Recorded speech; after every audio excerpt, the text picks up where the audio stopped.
जय हिंद दोस्तों। आज मैं बात करूंगा एक नए मुद्दे पे। हर बार की तरह आप देखते हैं जब मैं आता हूं तो कोई ना कोई एक नए टॉपिक के साथ आता हूं। वैसे ज़्यादातर जानकारी तो मैं आपको ज़मीन संबंधित देता हूं। ज़मीन से मैटर, ज़मीन विवाद, प्रॉपर्टी विवाद या फिर किसी भी तरह का विवाद है या फिर प्रॉपर्टी से संबंधित कोई भी लॉ है, कानून है, वो मैं आपको बताता हूँ। लेकिन आज मैं कुछ अलग लॉ लेकर आया हूँ। इसके बारे में आपको जानना बहुत ज़रूरी है। पूरे विस्तार से बताऊँगा। ये बहुत जल्द लागू होने वाला है। इस लॉ का नाम है, इस कानून का नाम होगा एडवोकेट प्रोटेक्शन एक्ट, मतलब अधिवक्ता सुरक्षा अधिनियम। इसके बारे में मैं आपको बताने जा रहा हूँ इसलिए कि वकीलों को, अधिवक्ता को क्या एक्स्ट्रा पावर मिलने वाला है, क्या एक्स्ट्रा अधिकार मिलने वाला है, ये जानना आम पब्लिक को बहुत ज़रूरी है। खास तौर पर आप लोगों को जो आम नागरिक है उन्हें जानना ये इसलिए ज़रूरी है कि कल होके आपको ये जानकारी रहेगी तो आप जानबूझ के कोई गलती ना करेंगे, हिसाब से अपना काम कराएंगे। या फिर कोई काम होगा तो वकीलों से क्या करवाना है, किस तरह बात करना है, ये सारी जानकारी आपको रहेगी। तो आप पहले पूरा वीडियो देखिए। आपसे रिक्वेस्ट है कि पूरा वीडियो ज़रूर देखिएगा। और आप तो जानते ही हैं, हर बार की तरह मैं एक रिक्वेस्ट और करूँगा आपसे कि इस वीडियो को लाइक कर दीजिए। वीडियो के नीचे जो लाइक बटन दिख रहा है उसे लाइक ज़रूर कर दें। और मन में जो भी सवाल प्रश्न होगा ना तो कमेंट बॉक्स में लिखेंगे। सवाल प्रश्न किस तरह का आप कहेंगे, तो जैसे आपको कोई वीडियो चाहिए, किसी टॉपिक पर वीडियो चाहिए, किसी नए टॉपिक पर, चाहे वो ज़मीन से संबंधित विवाद हो, प्रॉपर्टी संबंधित विवाद हो, या फिर किसी भी पारिवारिक मैटर पर, सिविल लॉ से संबंधित कोई भी जानकारी आपको चाहिए, फैमिली लॉ, सिविल लॉ, कोई भी जानकारी चाहिए, प्रॉपर्टी लॉ, तो मैं आपको उपलब्ध कराऊंगा, वीडियो उपलब्ध कराऊंगा। आप टॉपिक लिखेंगे, उस टॉपिक पे वीडियो जरूर उपलब्ध कराऊंगा। अगर मैंने पहले वीडियो बना रखा उस टॉपिक पर तो उसका लिंक आपको उपलब्ध जरूर करा दूंगा। अगर सवाल भी होगा छोटा मोटा तो मैं उसका जवाब देने का भी प्रयास करूंगा। तो आते हैं अपने टॉपिक पर कि एडवोकेट प्रोटेक्शन एक्ट, इस कानून का ड्राफ्ट बीसीआई द्वारा तैयार कर लिया गया है। बीसीआई आप जानते होंगे, नहीं जानते होंगे तो मैं बताता हूँ। बीसीआई मतलब बार काउंसिल ऑफ इंडिया, जो वकीलों का संस्था होता है। इंडिया लेवल पर, नेशनल लेवल पर वकीलों का एक संस्था होता है जिसका नाम है बार काउंसिल ऑफ इंडिया, जो वकीलों को लाइसेंस देती है, वकीलों को प्रोटेक्शन देती है। तो वकीलों के लिए एक कानून बनाई है। तो बार काउंसिल ऑफ इंडिया ने वकीलों के लिए एक कानून बनाया है। तो इस कानून के तहत वकीलों पर अब कोई हमला नहीं कर सकता है। वकीलों पर हमला नहीं कर सकता है, वकीलों से मारपीट नहीं कर सकता है। यहाँ तक कि वकील के परिवार से, किसी भी परिवार के सदस्य से भी मारपीट नहीं किया जा सकता है। अगर आप वकील के परिवार से उलझते हैं, मारपीट करते हैं, वकील पे हमला करते हैं, वकील से लड़ाई करते हैं, वकील को थप्पड़ तक मार देते हैं, तो आपको 10 लाख रुपया तक जुर्माना हो सकता है। मतलब कि 10 लाख रुपया तक जुर्माना, इसके अलावा 6 माह से लेकर 2 साल तक की कैद भी हो सकती है। साथ में दोनों प्रावधान किया गया है। ये ड्राफ्ट तैयार कर लिया गया है बीसीआई द्वारा। इसके अलावा अधिवक्ता को पुलिस गिरफ्तार नहीं कर सकती है। मतलब कि जो पुलिस है वो वकील को गिरफ्तार नहीं कर सकती इस कानून के तहत। अगर उसे गिरफ्तार करना है किसी भी केस में, किसी भी प्रकार का केस है, अगर गिरफ्तार करना है, उसे अरेस्ट करना है, तो उसे मुख्य न्यायिक दंडाधिकारी से आदेश लेना पड़ेगा। जब तक मुख्य न्यायिक दंडाधिकारी उन्हें आदेश नहीं दे देते हैं, आदेश पारित नहीं कर देते हैं लिखित में, तब तक पुलिस वकीलों को गिरफ्तार नहीं कर सकती है। ऐसे नॉर्मली सिर्फ उस पर एफआईआर हो जाए और जाकर डायरेक्ट अरेस्ट कर ले, ऐसा अब संभव नहीं होगा। अगर ये कानून पारित हो जाता है, तो ये कानून पास हो जाता है, तो एडवोकेट प्रोटेक्शन एक्ट, इस कानून के तहत 16 धाराएं बनाई गई। मतलब इस कानून में 16 धाराएं हैं। सभी धारा का अलग अलग काम है, लेकिन 16 धाराएं हैं। बीसीआई के chairman, bar council of India के चेयरमैन, जो नेशनल चेयरमैन है, उनका नाम है मनन कुमार मिश्रा। तो मनन कुमार मिश्रा ने इसकी मंजूरी दे दी है।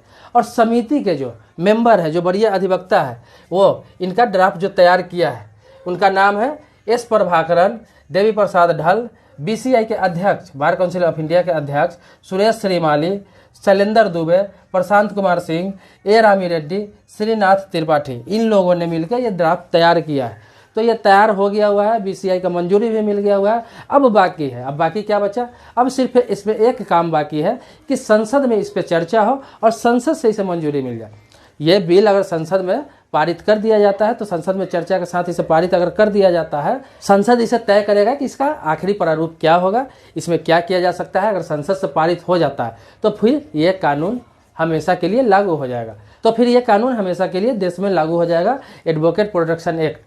तो एडवोकेट से जैसे होता है, आमतौर पर आप देखते होंगे कि वकीलों से लोग कभी कभी होते हैं कि लोग दबंग टाइप के इंसान होते हैं, क्रिमिनल टाइप के इंसान होते हैं, वकीलों से काम कराते हैं, लेकिन उनके मन मुताबिक उनके इच्छा अनुसार काम कभी कभी नहीं हो पाता है। अब अपराधी है, किसी का मर्डर करके आया है बंदा, कहीं डकैती करके आया है और वो जेल में है।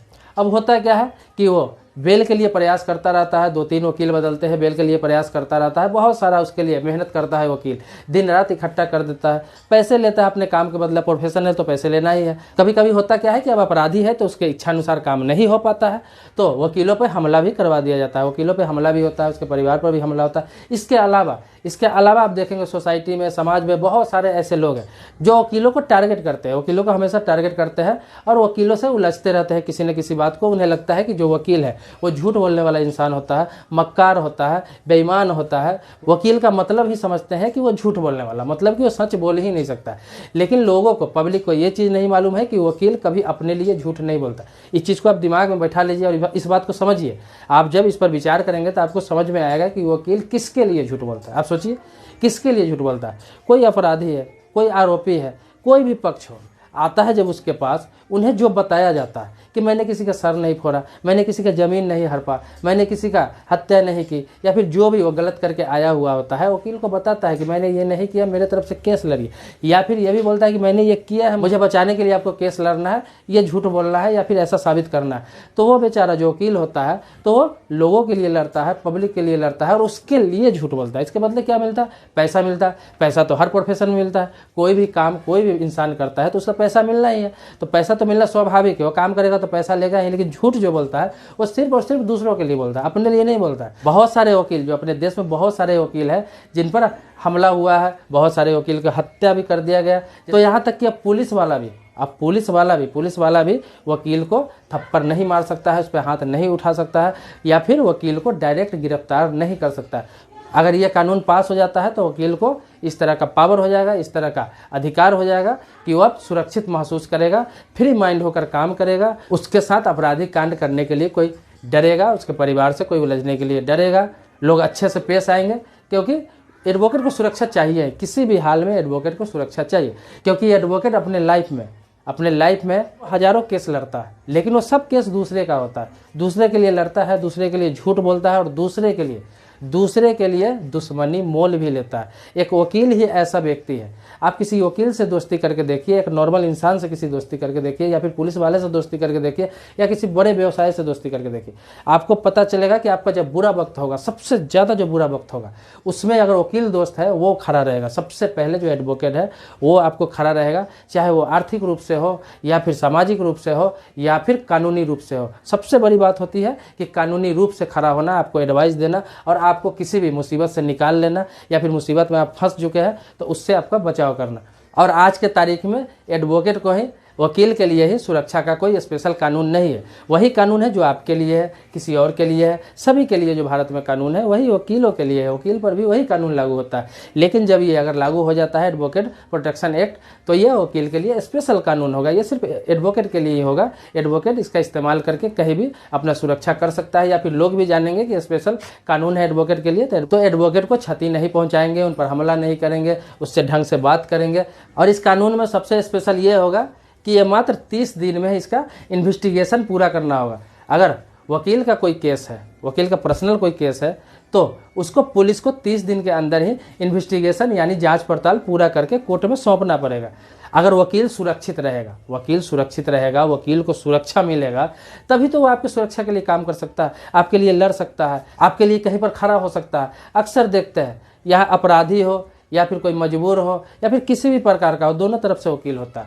वो अच्छे के लिए भी लड़ता है, बुरे लोगों के लिए भी लड़ता है, सबके लिए लड़ता है। उसे इस चीज़ से कोई मतलब नहीं होता। अब देखिए, जैसे कि कोई कांड करके आता है कहीं पर, अब वकील को तो पता नहीं है कि वाकई अपराधी है या क्या है, क्योंकि कानून में ही ये चीज़ दर्ज है कि जब तक साबित नहीं हो जाए आप अपराधी को अपराधी नहीं कहेंगे, उसे सिर्फ आरोपी कहेंगे। मतलब कि सिर्फ आरोपी होता है। जब तक ये साबित नहीं हो जाए कि उसने कोई कांड किया है, डकैती किया है, चोरी किया है, हत्या किया है, किसी का सर फोड़ दिया है, किसी का ज़मीन हड़प लिया, ये साबित नहीं हो जाए, तब तक वो आरोपी कहलाता है, अपराधी नहीं कहलाता है, आरोपी कहलाता है। तो ये चीज़ कानून में ही दर्ज है। तो उस चीज़ को वकील सिर्फ कोर्ट में रखता है, अपने दलीलें रखता है, सबूत पेश करता है, या फिर उसे बचाने के लिए हो या फिर उसे फंसाने के लिए हो। दोनों पक्ष का वकील रहता है, एक बचाने का प्रयास करता है, एक फंसाने का प्रयास करता है। तो दोनों तरफ का दोनों अपना काम होता है। तो वो कानून के मुताबिक ही दलील रखता है, अपने मन से कोई दलील नहीं रखता है, कानून के मुताबिक ही दलील रखता है, दोनों अपने अपने पक्ष को बचाने के लिए। इससे होता क्या है कि वकील के भी दुश्मन कभी कभी बन जाते हैं। होता है बहुत लोग जो वकील के भी दुश्मन बन जाते हैं, जो उनके जानने वाले हैं कोई, या फिर दूर के हैं, या फिर समाज के कोई मिल गए, या फिर ऐसा शख्स मिल गया जो वकील को भी सबक सिखाने की बात करने लगता है। तो वकील की सुरक्षा के लिए भी कोई कानून होना चाहिए स्पेशल, तो वो कानून बीसीआई ने तैयार कर लिया है। इसको बीसीआई की तरफ से मंजूरी हो गया हुआ है, पूरा ओके हो गया हुआ है। सिर्फ अब संसद में पास करके इसको फ्लोर पे लाना है, मतलब कि इसे लागू कर देना है। मुझे लगता है कि आप लोग भी इस कानून का समर्थन करेंगे, आप भी इस कानून को समर्थन करेंगे। आपका क्या राय है इस कानून के बारे में? क्या यह होना चाहिए या नहीं होना चाहिए? सही है, गलत है, या फिर इसके लागू होने से क्या हो सकता है, क्या नहीं हो सकता है? आपकी राय का भी ज़रूरत है। आप अपनी राय कमेंट बॉक्स में लिख सकते हैं, आप अपनी राय मेरे कमेंट बॉक्स में लिख सकते हैं। इसके अलावा किसी नए टॉपिक पर वीडियो चाहिए, कोई ज़मीन मामला हो, प्रॉपर्टी मामला हो, या फिर कोई पारिवारिक मामला हो, मतलब फैमिली मैटर हो, या फिर कोई भी किसी भी लॉ से संबंधित, आईटी एक्ट का मामला हो, कोई भी किसी लॉ से संबंधित आपको वीडियो चाहिए, मेरे चैनल पर आप जाकर देख सकते हैं कि बहुत सारा वीडियो है। तो वीडियो चाहिए, अगर किसी कानून से संबंधित कोई नॉलेज चाहिए तो आप कमेंट बॉक्स में लिखें। उस टॉपिक पर वीडियो बना के मैं डालता ही आ रहा हूँ रेगुलर, और डालता ही रहूँगा, और फिर डालूंगा। आप टॉपिक देंगे मुझे तो। अगर मेरे चैनल पर आप नए हैं, पहली बार आए हैं, तो सब्सक्राइब जरूर कर लें। अगर आप मेरे चैनल पर पुराने सब्सक्राइबर हैं आप, तो इसके लिए कोटि कोटि धन्यवाद देता हूँ आपको। मिलते हैं नए एपिसोड में, नए वीडियो में। इसी तरह जुड़े रहें। तब तक के लिए जय हिंद दोस्तों।